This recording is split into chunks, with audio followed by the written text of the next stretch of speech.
Good morning, everybody. I'm out here with my little friend here. Say hello there, little one. Also got my ladies out here. They're like, Rick, throw us some food. They've already been fed this morning. But, okay, quiet down, girls. I'm trying to shoot a video here. Anyway, I wanted to just kind of share some thoughts with you guys. Last night, or night before last, I think it was night before last, my wife and I actually finally watched the movie Unplanned. Now, I already knew the story of Abby Johnson. I was actually, I kind of discovered or introduced to her via Steven Crowder. I think he did an interview with her, what have you. But anyway, in that, man, I mean, I've just bawled my eyes out. Cause, I mean, most folks that know me know that I have a passion for children, love kids, want to see them safe, want to see them protected, want to see them live out their full potential, what God has for them in their life, and to live out their God-given destiny. And so it's something I'm very passionate about, very adamant about educating people to the ruthless atrocities and the horrific and graphic, disgusting process of what abortion is and what it does to that baby, that precious little child inside the womb that God had fearfully and wonderfully made and knew before, knew us before we were formed in mother's womb. And so, anyway, I actually showed my wife a couple of videos of Abby Johnson, she's a crack up. She's actually a very funny woman.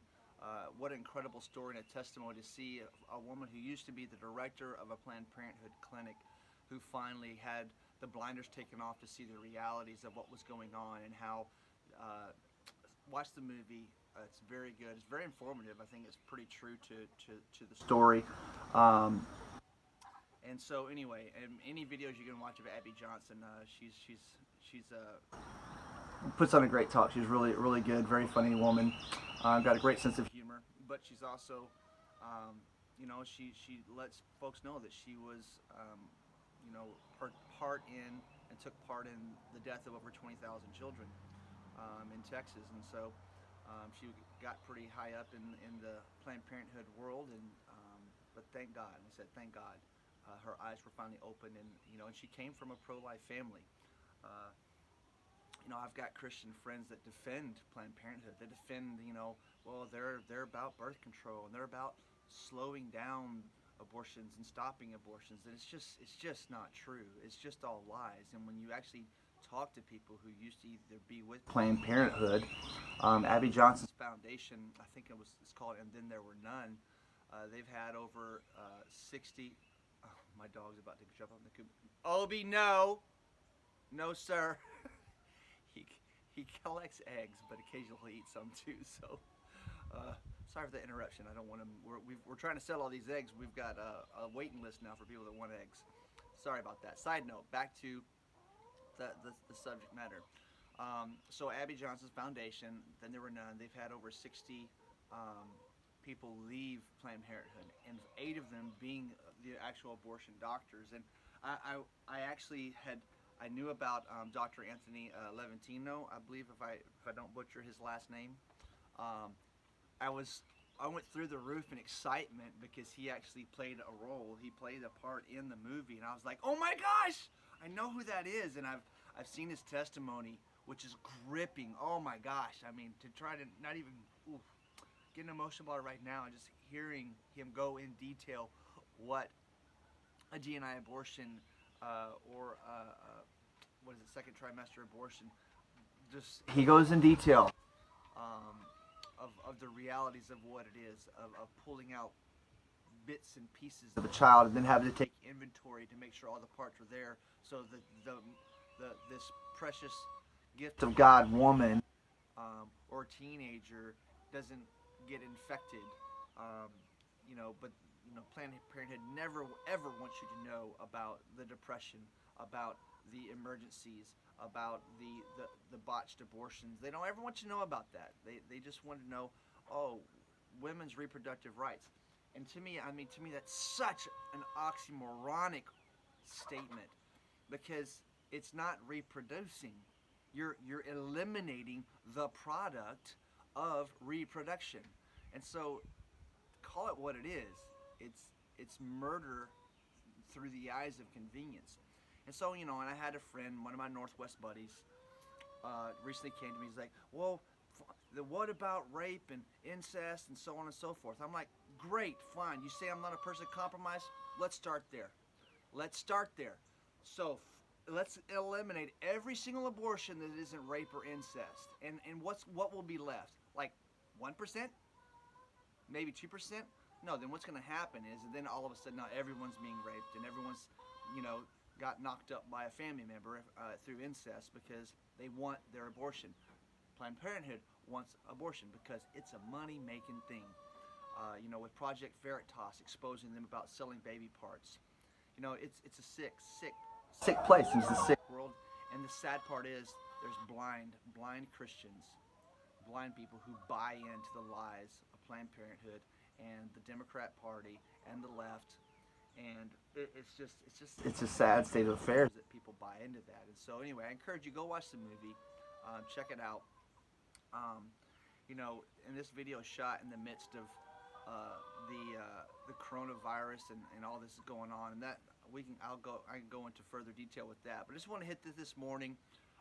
YouTube now has a deal where you have to have 1,000 subscribers. I've just launched this channel, and I'll rewatch the video to see if the chickens are too overbearing because they're obnoxious. But anyway, so you have to have 1,000 subscribers for you to be able to do live streaming. And so what it is they just, if you're not a trusted from them source for live streaming, they don't want you to just be able to say whatever you want to say. They don't believe in the First Amendment. They believe in censorship.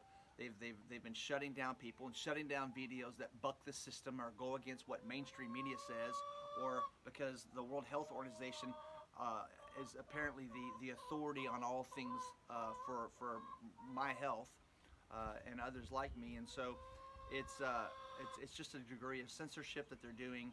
So anyway, that being said, I do want to grow the channel here. I'm going to try to be doing more videos, just talking and educating folks and waking people up to realities. And so here's one thing I want to share. You know, I've called it Biblitics because my politics is dictated by my Bible. Now, yes, I'm a Christian, and I try to live a godly life. I try to do to walk in God's grace and His mercy and His forgiveness. Do I get it right all the time? No. Well, as far as the grace and forgiveness, His grace and redemption, that's something that He did for me. You know, Revelation says that we overcome by the blood of the Lamb and the word of our testimony. So Jesus already did His part with the blood of the Lamb. So I'm just trying to live out my part and live up to really the plan and purpose that He has for me. And so in all that I do, it's to wake people up, to open people's eyes, to educate them. And of course, you know, a lot of these will be directed specifically towards Christian. I don't know, I got a chicken over here pecking at my gutters, making some noise. So if you hear like Jumanji drum beating, that's what's going on. So anyway, I do the best. I try to be the best I can be, to live up to biblical standard. Not that it's about works, because grace is something that was freely given to me. It's that unmerited favor that, and I want to walk in that charis, which is the Greek for grace. And so I want to walk in that, and I want to be an example. And like I said, I miss it. You know, Romans 3:23 says, "For all have sinned and fall short of the glory of God." I've done the best in my ability to eradicate sin from my life, and so, you know, many of y'all know my testimony, how I was introduced to pornography at 5 years old from a family member, and it sent me into a 30-plus year struggle with sexual sin, even in the midst of being in ministry. Especially when, you know, pornography became so readily available on internet and cell phone and so on and so forth. So I struggled with that for so long, and you know, early on in mine and Michelle's marriage, you know, committing adultery and just aimless in my life, and had no direction, and was just full of shame, and obviously I was guilty, but you know, that guilt was just compiled with shame from the enemy to try to discredit the cross and the redemption through it, of what I was able to receive, and to really be able to walk in the identity that God's called me to